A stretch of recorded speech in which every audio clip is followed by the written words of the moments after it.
السلام علیکم ناظرین، آپ سبھی کا ہمارے یوٹیوب چینل ریختہ کلاسز میں خیر مقدم ہے۔ امید کرتا ہوں کہ آپ ناظرین خیریت سے ہوں گے۔ تو آج میں آپ لوگوں کے سامنے لے کر آیا ہوں بہار بورڈ کے کلاس 10 کا درخشاں سبق نمبر 1 جو ہے کیا حمد خدائے عزوجل۔ چلیے سب سے پہلے آپ کو جو ہے اس حمد کو ریڈنگ کروا کے دکھاتے ہیں اور اس کے بعد اس کے سارے سوالات اور جوابات کو حل کریں گے۔ تو چلیے دیکھتے ہیں، حمد کی شروعات کرتے ہیں۔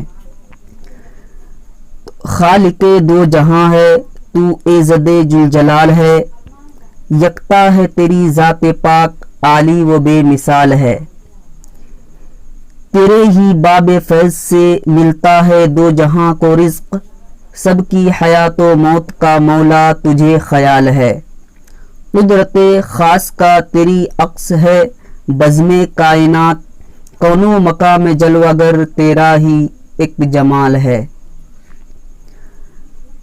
قائم ہے تیرے حکم سے آج بھی نظم زندگی، تیرے سوا کہیں ملے تو یہ زندگی محال ہے، صاحب عقل و فہم کو ناز ہے تیری ذات پر، نام سے تیرے دو جہاں واقف حال و قال ہے، لاکھ برس اگر کوئی حمد و ثنا تیری کرے، ہو سکے حق ادا تیرا ممکن نہیں محال ہے،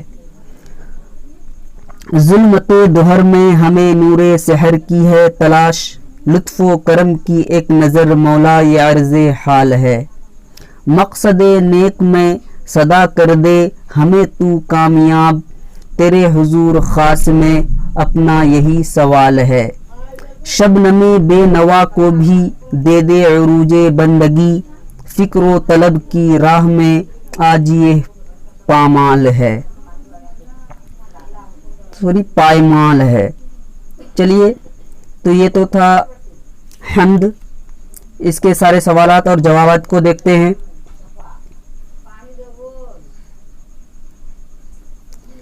تو سوالات جو ٹیکسٹ بک میں دیا گیا تھا، جو سب سے پہلا سوال تھا وہ تھا شبنم کمالی کب پیدا ہوئے؟ تو شبنم کمالی کی پیدائش 22 جولائی 1938 عیسوی کو ہوئی۔ تو آپ کو یہ ذہن نشین کر لینا ہے کہ شبنم کمالی کی پیدائش 22 جولائی 1938 عیسوی کو ہوئی۔ اس کے بعد دوسرا سوال تھا کہ شبنم کمالی کہاں پیدا ہوئے؟ تو شبنم کمالی ضلع سیتامڑھی کے پوکھریرا گاؤں میں پیدا ہوئے تھے۔ تو کہاں پیدا ہوئے تھے؟ سیتامڑھی ضلع کے پوکھریرا گاؤں میں پیدا ہوئے تھے۔ اس کے بعد تیسرا سوال تھا کہ شبنم کمالی کا انتقال کب ہوا، یعنی وفات ان کی کب ہوئی؟ تو شبنم کمالی کا انتقال 2006 عیسوی میں ہوا۔ 4 نمبر سوال تھا کہ کائنات کی تخلیق کس نے کی ہے؟ تو اس کا جواب اس طرح لکھ سکتے ہیں کہ کائنات کی تخلیق اللہ نے کی ہے۔ اس کے بعد 5واں سوال تھا کہ انسان کی مشکلوں کو کون حل کرتا ہے؟ تو جواب ہے کہ اللہ کی ذات ہی ہے جو انسان کی مشکلوں کو حل کرتا ہے۔ اس کے بعد 6 نمبر سوال تھا کہ شبنم کمالی کا اصل نام کیا ہے؟ یہ سوال جو ہے اکثر پوچھا جاتا ہے۔ تو جواب ہے کہ شبنم کمالی کا اصل نام مصطفیٰ رضا ہے۔ اس کے بعد آگے دیکھتے ہیں، یہ مختصر سوالات میں تھا کہ حمد کسے کہتے ہیں؟ 5 جملوں میں لکھیے۔ تو صنف شاعری میں حمد اس نظم کو کہا جاتا ہے جس میں اللہ تعالیٰ کی تعریف و توصیف بیان ہوتی ہے۔ شاعر حمد کے اندر اللہ تعالیٰ کی تعریف کے ساتھ ساتھ اپنی بندگی اور عاجزی کا اقرار کرتا ہے۔ حمد ایک عربی زبان کا لفظ ہے جس کے معنی تعریف کے ہیں۔ تو یہ ہوا مختصر تعریف حمد کا۔ چلیے آگے دیکھتے ہیں، دوسرا سوال تھا کیا کہ حمد، منقبت اور قصیدے میں کیا فرق ہے؟ تو حمد اس نظم کو کہتے ہیں جس میں اللہ تعالیٰ کی تعریف و توصیف بیان کی جائے، جبکہ اشعار کے ذریعے کسی بزرگان دین یا خلفائے راشدین یا کسی اللہ والے کی تعریف کرنے کو منقبت کہا جاتا ہے۔ تو حمد جس میں اللہ تعالیٰ کی تعریف و توصیف بیان کی جائے اسے حمد کہتے ہیں، اور جس میں کسی بزرگان دین یا خلفائے راشدین یا کسی اللہ والے کی تعریف بیان کی جائے اسے منقبت کہتے ہیں۔ اور قصیدہ ایسی شاعری کو کہا جاتا ہے جس میں کسی بادشاہ या रईस या अमीर की मदह या हिजू की जाए, यानी किसी बादशाह या अमीर की मदह यानी तारीफ की जाए, हिजू या फिर मजम्मत यानी उसकी बुराई की जाए। तो जिस कसीदे में मदह की जाती है यानी तारीफ की जाती है उसे मदहिया कसीदे कहते हैं, और जिसमें हिजू यानी मजम्मत की जाती है तो उसे हिजूया कसीदे कहा जाता है।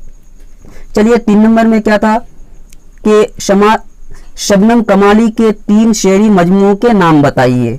तो जवाब में कि शबनम कमाली के 3 शेरी मजमूए मंदरजा झील है। मंदरजा झील यानी नीचे लिखा हुआ है।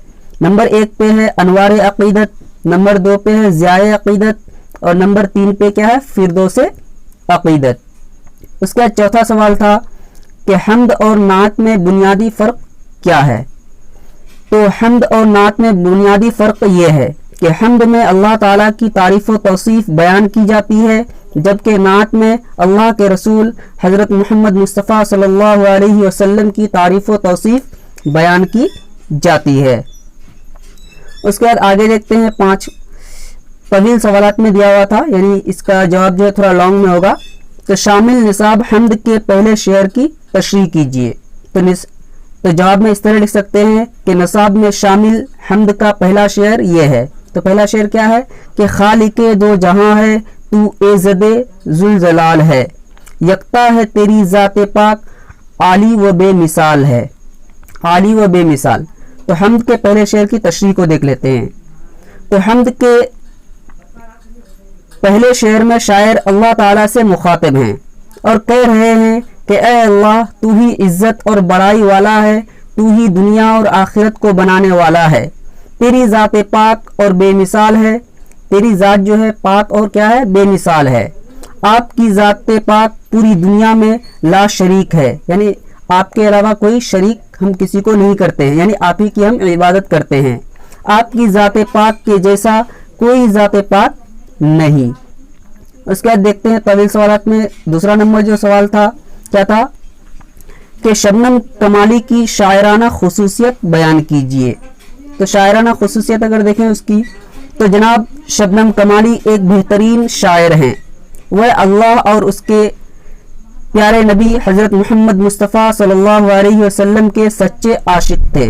उन्होंने सीरतुन नबी का बहुत ही गहराई से मुताला किया था, जिसकी वजह से उनके अशार में इश्क़ रसूल वाक़यात और तारीख़ी हक़ाइक़ पाए जाते हैं। शबनम कमाली की ज़ुबान जो है साफ़ और सादा है, यानी वो आम फहम अल्फाज में शायरी करते हैं और उनकी शायरी में ज़्यादातर क्या पाया जाता है इश्क़ रसूल की झलक नज़र आती है। उसके बाद 5वां सवाल क्या था कि हम्द का खुलासा लिखिए। ये जो हम्द पढ़ाया गया उसका खुलासा इस तरह लिख सकते हैं कि हमारे निसाब में शामिल हम्द खुदाए अज़्ज़वजल जनाब शबनम कमाली की तख्लीक है।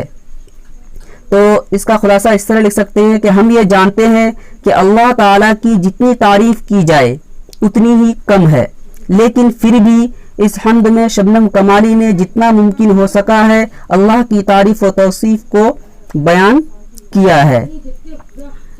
इस हम्द में उन्होंने कहा है कि अल्लाह ताला ही दोनों जहान का मालिक है, उसकी ज़ात पाक है, सारी कायनात को रिज़्क़ देने वाला अल्लाह ही है। जिंदगी और मौत दो बार मौत हो गया, तो जिंदगी और मौत का मालिक वही है, यानी वही सबको मारता है, वही सबको जिलाते हैं। पूरी दुनिया में जिधर देखो चारों सिमत यानी चारों तरफ उसका जलवा नजर आता है। पूरी कायनात का चलाने वाला वही है। इस अंधेरी दुनिया में हमें रोशनी की तलाश है। ए अल्लाह अपनी रहम करम की नज़र एक बार मेरी तरफ भी कर दे। आखिर में वो कहते हैं कि हमारे नेक मकसद को कामयाब बना, बस तेरे दरबार में मेरा यही ख़ास सवाल है। तो ये थे सारे सवालात और जवाबात। आप लोगों को अगर वीडियो अच्छा लगा तो आप लोग हमारे चैनल को सब्सक्राइब ज़रूर करें और बेल आइकन को भी इनेबल कर दें ताकि आने वाली वीडियो सबसे पहले आप तक पहुंच सके। और आप लोगों को अगर वीडियो अच्छा लगता है तो दूसरों तक शेयर भी करें ताकि दूसरे भी इससे फैज़याब हो सके। फिर मिलते हैं अगले वीडियो में, तब तक के लिए खुदा हाफिज़।